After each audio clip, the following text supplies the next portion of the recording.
ओए ओए तिमी त पढी हौ रे परी जाम भिनाजु भागेर तपाईँ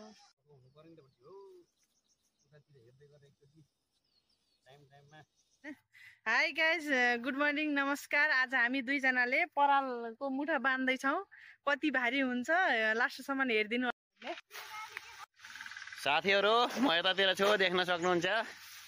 आज हामीहरू बुढाबुढी पराल बाँध्दैछौँ। हेर्न सक्नुहुन्छ मेरो बुढाले पिप्लाको लरो के भन्छन् यसलाई के भन्छन् परालको पिप्ला यहाँ मुठा बाँध्नको लागि बनाउँदै हुनुहुन्छ। मैले चाहिँ यहाँ तानिरहेको छु अनि हजुरले के भन्नुहुन्छ मैले चाहिँ त्यही भने ल बनाउनु फास्ट बनाउनु है बुढो बनाउनु मोटा बनाइदिउँ नै ठिक छ त मोटा मोटा पिप्ला राम्रो लाग्छ मसिनो छोटो पादरमा त चुटी हेर्नु बुढा ल ल छिटो बनाउनु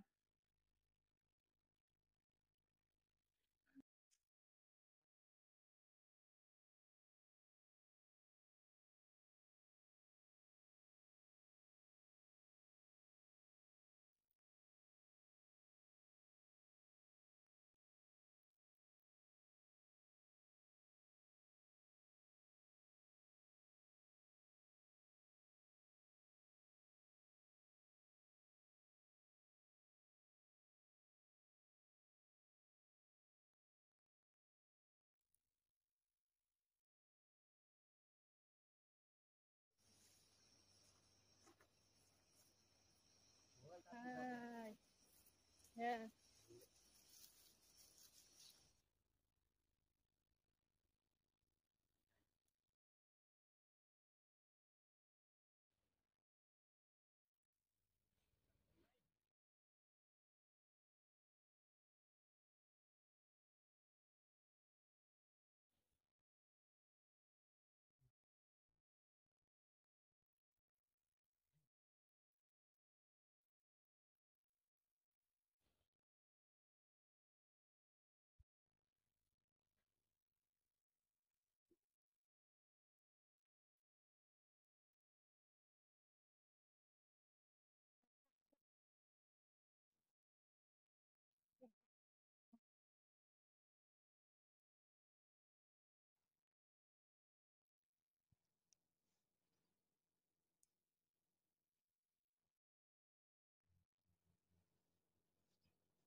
घाममा काम गरेको अनि यो सेतो हुन्छ भनेर लगाउनु लाग्छ। सबैले लगाइदियो अब तपाईँको पालो।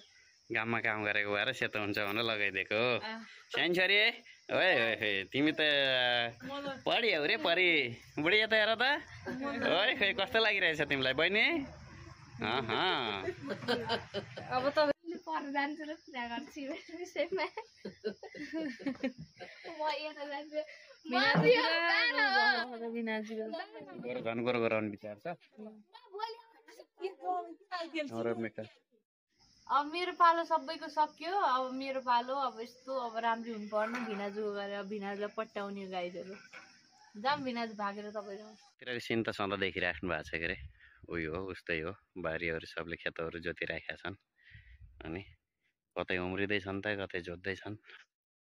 हिजो अस्तिसम्म पानीले अलि दिएन अब चाहिँ काम गर्नलाई सजिलो भइराखेको छ।